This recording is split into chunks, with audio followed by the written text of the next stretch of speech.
구독, 좋아요. 김민수 대변인 나오셨습니다. 어서 오십시오. 네, 안녕하세요. 반갑습니다. 네, 예. 안녕하세요. 반갑습니다. 만날 때마다 반갑습니다. 네, 반갑습니다.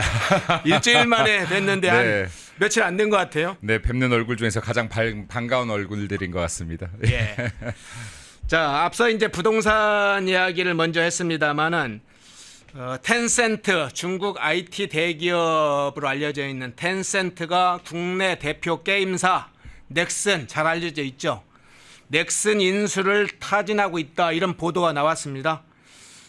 게임 업계가 상당히 긴장할 수밖에 없고, 국민들은 상당히 중국의 이런 마수가 곳곳에 뻗쳐오는데 이제 아주 국내에서 최고로 알려진 넥슨까지 인수해, 그러면 이제 우려와 비판이 커질 수밖에 없는데, 중국 자본과 기술 이렇게 영향력이 점점 커지고 있는데 어떻게 이 상황을 보세요?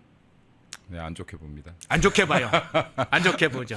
사실 이게 지금 굉장히 심각한 수위에 달해 있다라고 보거든요. 그러니까 지금 이제 중국 자본의 영향력이 계속 확대되고 있고, 미국과 중국의 패권 전쟁이 지속되고 있는 상황에서 우리나라가 지금 중국 자본으로부터 자유롭지 못하고 중국 자본의 지배에 계속 들어가게 되는 것인데, 이게 지금 국가가 비단 지배에 들어가지 않는다라고 하더라도요, 현대 사회에서는 기업들이 이 자본의 지배에 당하게 되면 기업이 국가를 가동하는 굉장히 중요한 원동력이기 때문에 이것은 곧 국가가 지배되는 것과 다름없다라고 봐도 큰 차이가 없다라고 생각이 됩니다.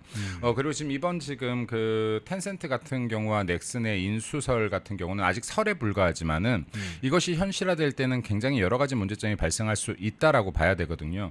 일단은 지금 게임이라는 것이 미래 산업의 약간 집약체예요. 그러니까 게임이 그냥 우리가 불과 한 10년 전만 해도 게임이 학생들에게 좋은 영향을 미치지 못하니 게임 산업에 대해서 너무 이렇게 지원하는 것은 바람직하지 못하다는 여론들도 굉장히 많았어요. 근데 그렇죠. 실제로 게임 같은 경우는 미래 산업이라고 불리는 AI나 XR 그리고 네트워크 첨단 기술들이 모든 것들이 다 집약된 것이다라고 볼 수 있을 정도로 지금 미래 기술들이 집약되어 있다.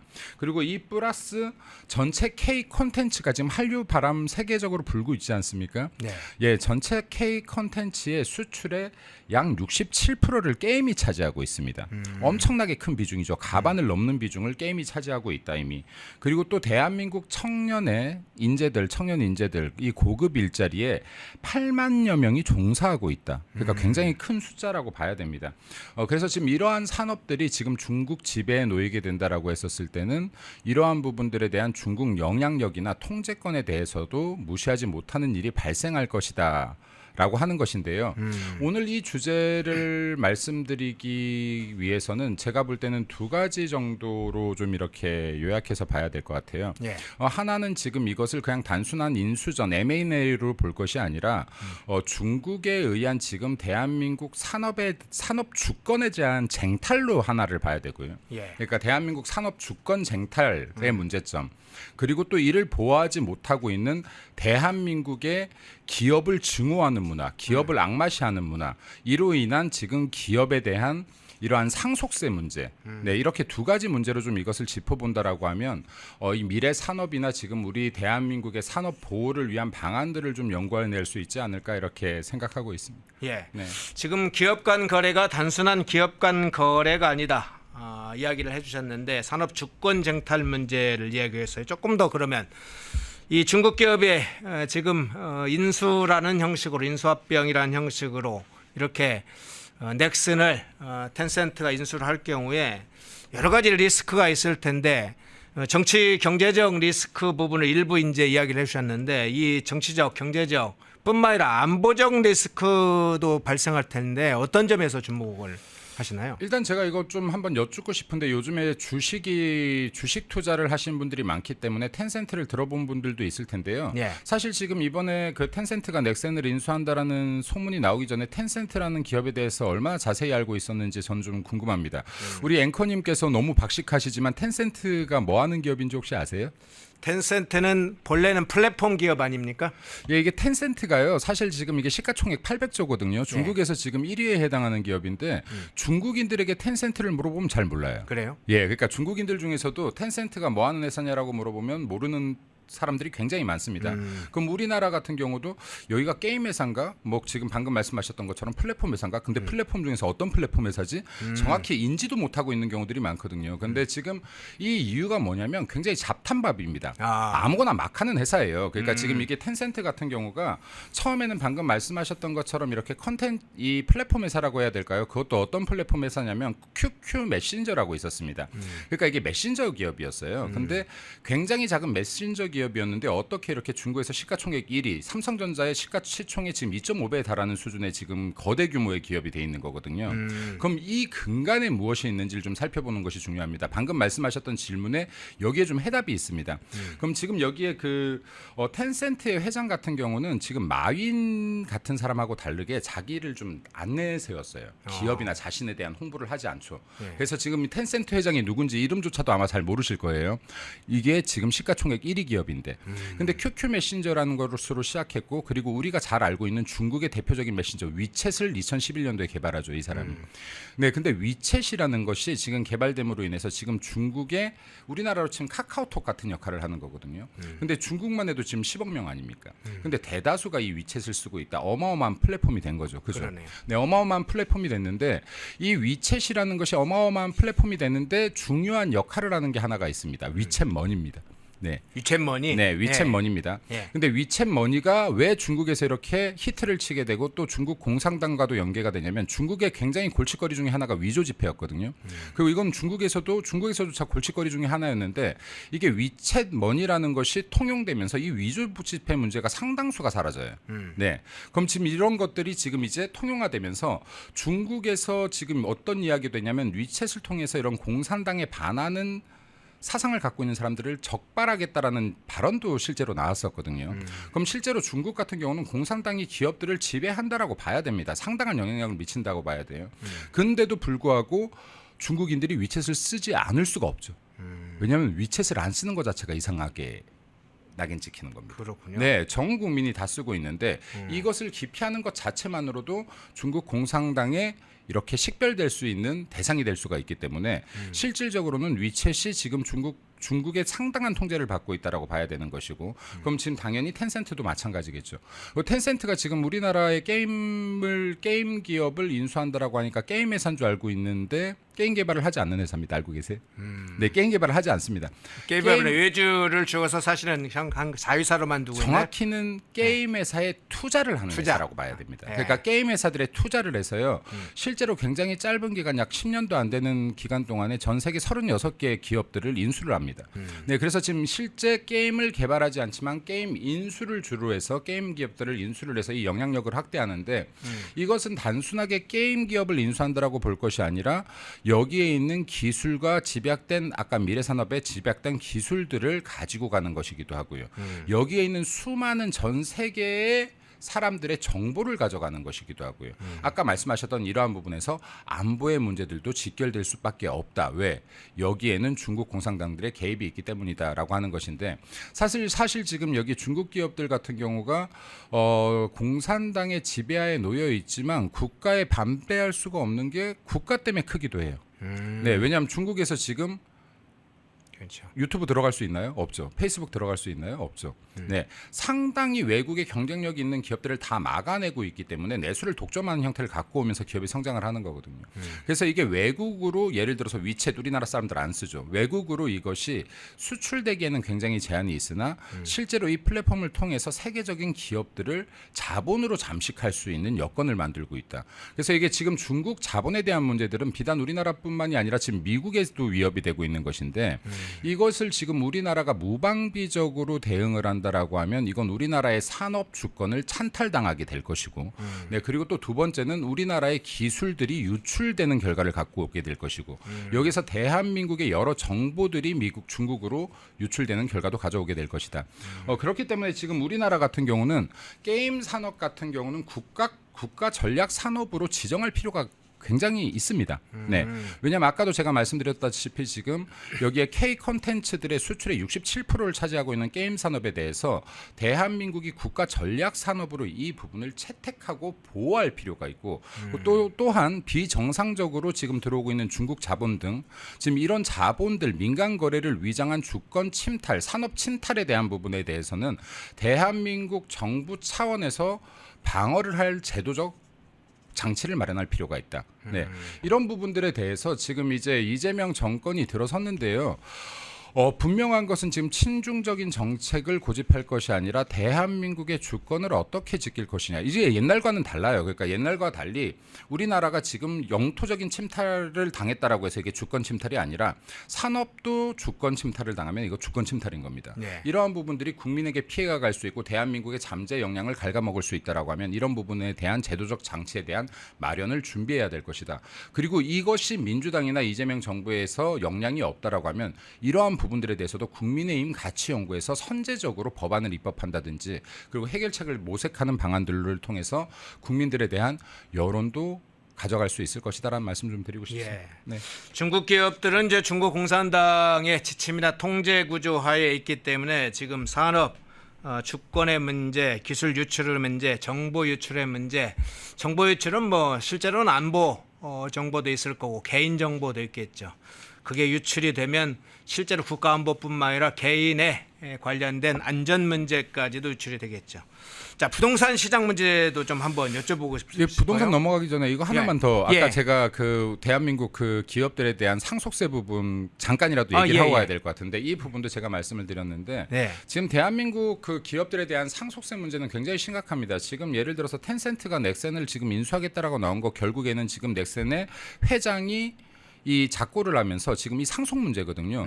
근데 지금 대한민국 같은 경우는 기업에 대한 상속세가 50%인데 여기 최대 기준 20% 지금 이 할증이 있어요. 그럼 최대 60%까지 지금 상속세를 납부해야 됩니다. 기업 승계가 안 되는 거예요.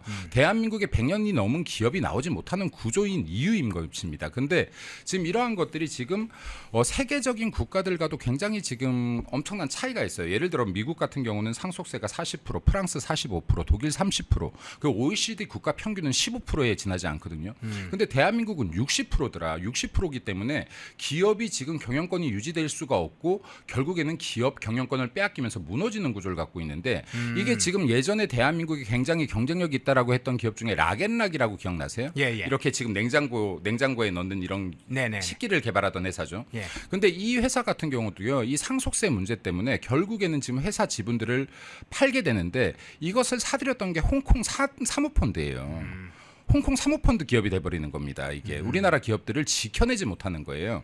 이번에도 지금 넥슨도 마찬가지입니다. 지금 회장이 작고를 하면서 이거 지금 상속세를 납부해야 되는 돈이 약 6조였어요. 6조. 네, 근데 이 6조를 다 해결하지 못하니까 주식으로 국가에 대납을 한 겁니다. 주식으로 지금 처리를 한 거예요. 현금이 아니라. 지금 넥슨의 2대 주주가 기재부입니다. 기재부예요. 그러니까 이유가 있군요. 네, 이런 말도 안 되는 일들이 벌어지는 게 지금 대한민국이다. 네. 이러한 것들이 계속해서 기업을 악마시하는 문화들 때문에 그런데 실제 지금 우리나라 다음으로 뭐 상속세가 많은 것으로 뽑히는 일본 55% 같은 경우에도요. 일본도 55%의 상속세를 매기고 있지만 특별한 상황, 기업 승계 등의 특별한 상황이 있었을 때는 이런 것을 면제해 주기도 합니다.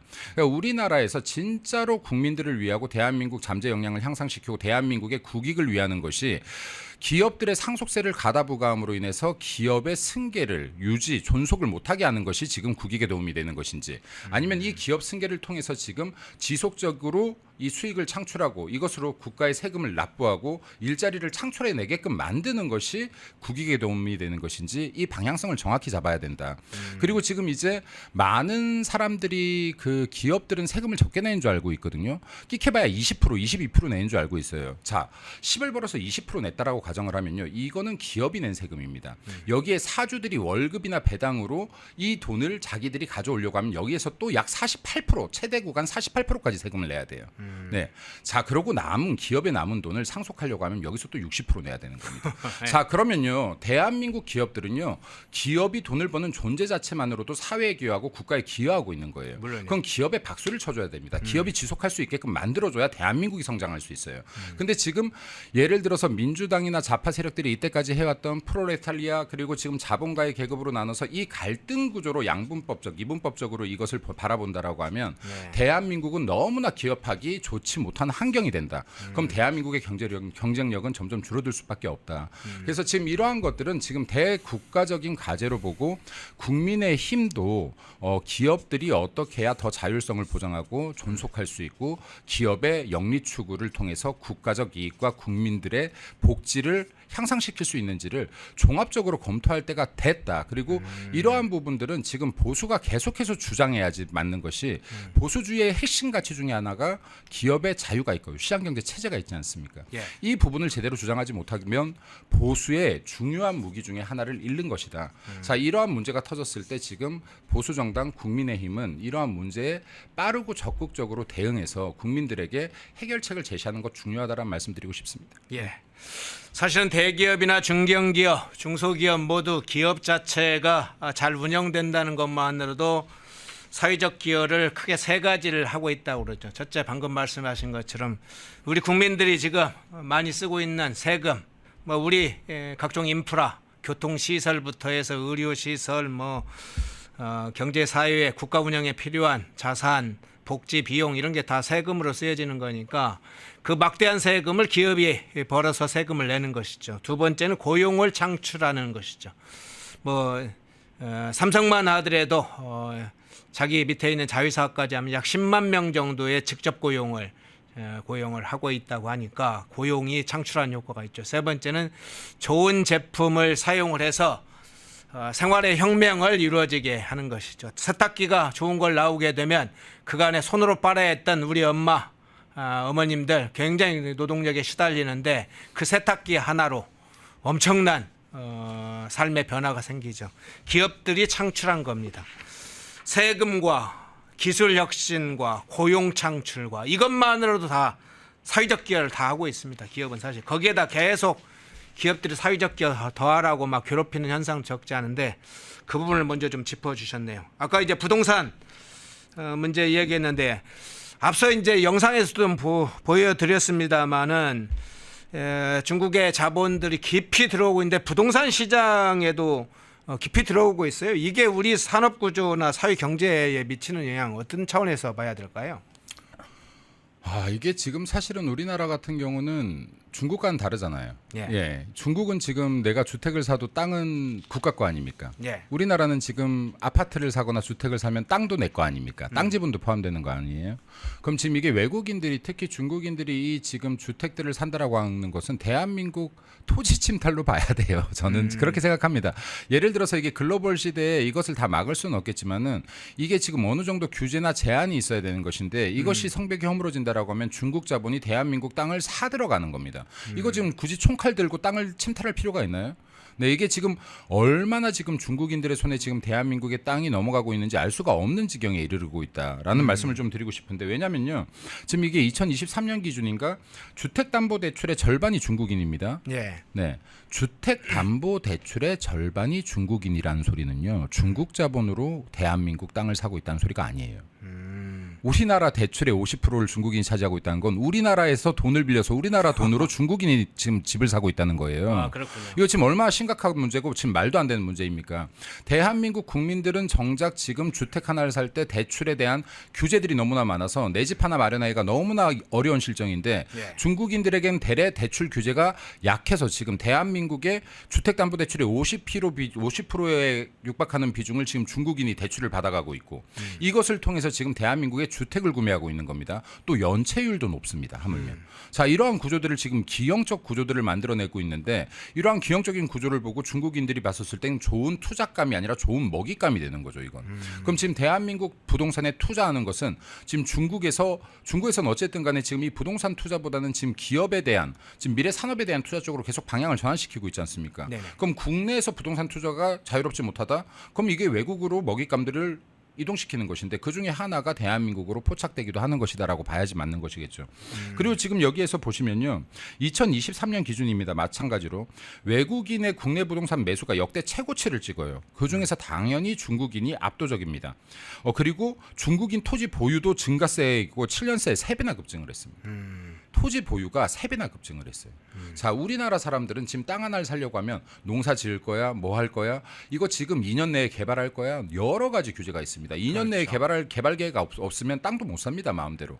농지 같은 경우는 농지를 직접 내가 농사 짓지 않으면 땅도 못 사요. 근데 지금 중국인들에게 지금 이러한 혜택들이 계속해서 풀린다라고 하면 결국에는 지금 대한민국이 작은 영토가 실제 소유자는 중국인이 되어가는 가정이 될 수 있다라는 부분에서 이 부분에 대한 규제는 좀 엄격하게 해야 된다라는 생각이 듭니다. 네, 그리고 지금 이러한 것들이 지금 우리나라 국민들이 내는 세금을 통해서 지금 뭐 의료보험도 문제가 되지만요.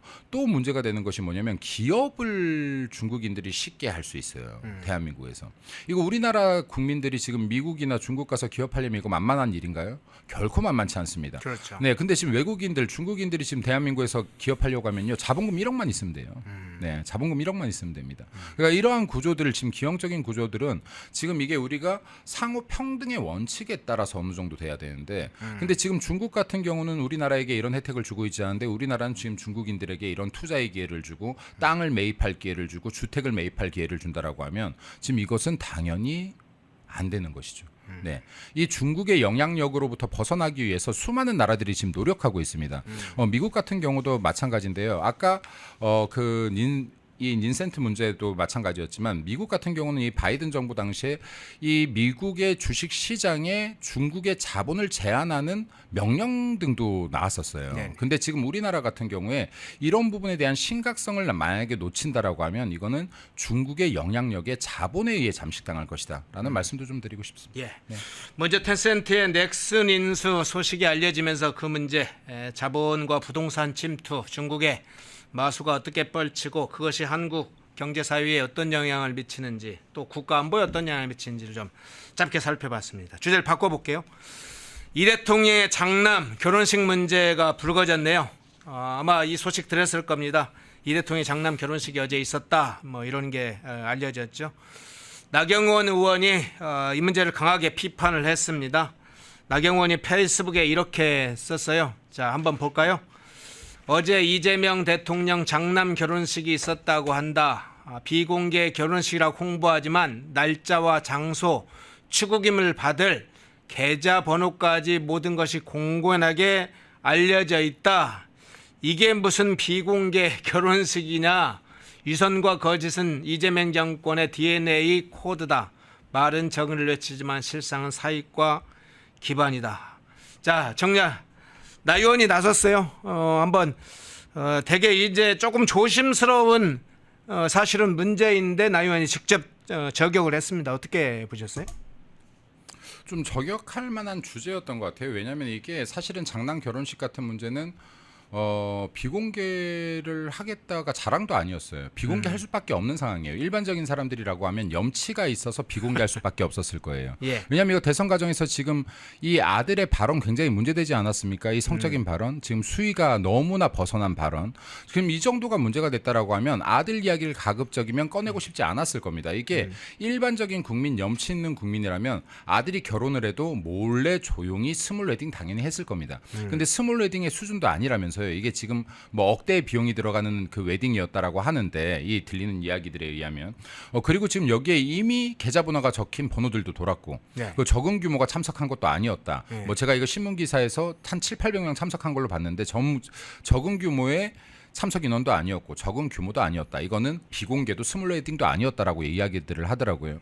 자, 근데 이미 계좌번호가 돌았다고 하는 부분에서는 굉장히 중요한 포인트라고 생각합니다. 왜냐하면 계좌번호가 돌았는데 이것이 사실은 어떤 누구든 간에 대한민국 문화에서요. 내 자식이 결혼하면 이거 알릴 수 있죠. 즐거운 행복한 날 같이 축하해 주길 원할 수 있습니다. 그리고 상식적인 선상에서의 축의금이나 뭐 슬픈 일이 있으면 부의금이나 오갈 수 있습니다. 근데 여기에 과연 상식적인 금액들이 오갔을지는 잘 모르겠습니다. 네. 지금 만약에 이 계좌가 열려졌고 여기에 상식적인 금액을 벗어난 뇌물성 금액들이 오갔다라고 하면 이건 굉장히 큰 문제가 될 수 있는 부분들인데 이런 것들도 공개하라고 할 수 없지 않겠습니까? 네. 그렇기 때문에 사실은 이러한 오해를 피하기 위해선 더 조심했어야지 맞다. 네, 이러한 오해를 피하기 위해선 더 조심했어야 맞고 최소한 계좌번호 기재라든가 이런 실수 같지 않은 실수는 안 했어야 맞다. 근데 이게 정상적인 많은 국민들은 이런 오해를 하는 거죠. 야, 이거 이미 계좌번호가 이렇게 다 들어갔는데 이것이 하나의 뇌물 창구로도 이용될 수 있는 거 아닌가 하는 의구심을 충분히 가질 수 있는 겁니다. 이런 이야기들이 많이 나오고 있는 거죠. 이거 니네들이 알아서 기여하고 계좌번호 돌린 걸 수도 있다라는 이야기들이 계속해서 나오는 겁니다. 그래서 지금 이제 이러한 부분들은 비단 이재명뿐만이 아니라 이게 권력을 가지고 있는 사람들이 좀 조심해야 될 부분이 아닐까라고 생각되어집니다. 네. 예. CH8410 비친비님 고맙습니다. 시청하시면서 좋아요 꾹 눌러주시면 큰 도움이 됩니다. 자, 방금 말씀하신 중요한 문제네요. 국가 지도자라고 하는 사람이 아주 고위 공직자라고 한 사람들의 몸가짐과 행동은 굉장히 각별히 조심해야죠. 지난번 탄핵 국면에서 정영식 재판관 어떤 짓을 했습니까? 3월인가요? 올 3월인가요? 3월에 아들 결혼식을 아주 호화찬란하게 강남에 있는 한 호텔 결혼식장에서 했다고 알려졌죠. 그래서 상당히 눈살만 찌푸러진 게 아니라 문제의 소지도 않고 있었다 지적을 받았는데 이 대통령 장남 결혼식도 그냥 말은 비공개했는데 실제는 비공개가 아니었군요. 그런데 지난번에 이동호 씨 아들 문제와 관련해 성희롱 관련된 부분이 나왔는데 이게 책임이나 해명이 뭐 제대로 있었습니까? 없죠. 없는 것 같아요, 그죠? 예. 그리고 이렇게 그냥 쓱 넘어가는데요. 예를 들어서 지금 이재명이 대통령이 되었기 때문에 뭐 언론들이 일단 언급하기 힘들어 하겠죠. 지금 펜 앤 마이크니까 지금 이런 주제들을 다루고 있는 것이지 여기 뭐 레거시 미디어들 지금 벌써 권력 눈치 보기 하느라 이런 것들 주제로 삼겠습니까? 삼지 않죠. 네, 근데 지금 이러한 부분들에 대해서도 명확하게 좀 짚고 넘어가야 된다. 그리고 이건 비단 이재명의 아들이 아니라고 하더라도요. 이런 발언을 했다라고 하면 이건 굉장히 지금 사회적 지탄을 받았을 겁니다. 이건 이재명 아들이기 때문에 정치적 지탄을 받는 게 아니에요. 어떤 누구라도 이 정도 수위의 발언을 했다. 그것도 지금 공공연히 모두가 볼 수 있는 게시 글을 통해서 했다라고 한다 그러면 이것은 당연히 사회적 비난 대상이어야 되고 법적인 책임을 받을 수 있는 부분이어야 되는 것이죠. 그런데 이러한 것들에 있어서 권력자의 아들이라고 해서 형평성 있게 대해지지 않는다라고 하면 이건 역시 특혜인 것이고 이건 역시 대한민국의 공정과 정의가 무너지는 한 가정이라고 봅니다. 네. 예.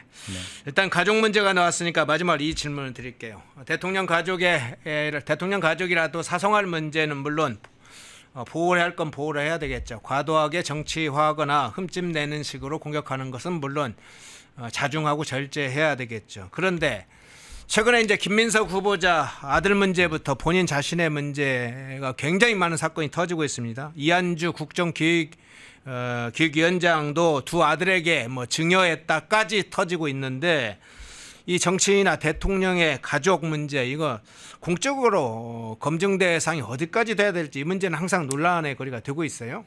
저는 사실 이거를 정치 입문하고 약 6년 7년 동안 항상 반대해 왔던 사람이에요. 그러니까 예. 가족들 문제 사생활까지 너무 건들지 마라. 정치인들에 대해서. 그리고 저도 자식이 5명인데 애들이 아직 어리지만은 애들이 다 내 뜻대로 클지 안 클지 어떻게 알겠습니까? 애들이 사고를 칠지 바르게 클지 어떻게 알겠습니까? 이게 어떻게 부모 뜻대로 다 통제되겠습니까? 예. 그럼에도 불구하고 검증해야 될 부분은 있다. 어떤 부분을 검증해야 하는 것이냐? 이것이 대한민국 사회의 공정과 정의를 해치는 어떠한 특혜가 간다면 그리고 대한민국의 공정과 사회 질서를 무너뜨리는 문제를 일으켰다면 이 부분에 대한 검증은 일어나야 되는 것이다. 그러니까 이걸 사생활을 파듯이 들어가는 것은 대한민국 정치 중에서도 저는 좋은 문화라고 보진 않습니다. 그럼에도 불구하고 아빠의 권력을 이용해서 자식들을 특혜를 주는데 이것이 대한민국 공정과 정의를 해친다거나 그리고 자식들이 어떠한 무리를 일으켰는데 이것이 대한민국 사회 질서를 해할 만한 것들이라거나 그리고 이러한 간섭을 해야 할 만한 것들이라거나 이럴 때는 이 부분에 대해서는 문제를 짚어야 되는 것이다. 그리고 이게 지금 이제 대한민국 권력자들에 대한 도덕성을 굉장히 강조한 나라 아닙니까? 대한민국 권력자들에 대한 도덕성을 굉장히 강조한 나라임에도 불구하고 대한민국은 이 이러한 말들은 계속해서 표처럼 떠오르고 있지만은 이게 실제로 변화되고 있지는 못한 것 같아요. 뭐 조국 사태도 마찬가지고요. 지금 이런 여러 가지 정치인들의 사태도 마찬가지인 것 같아요.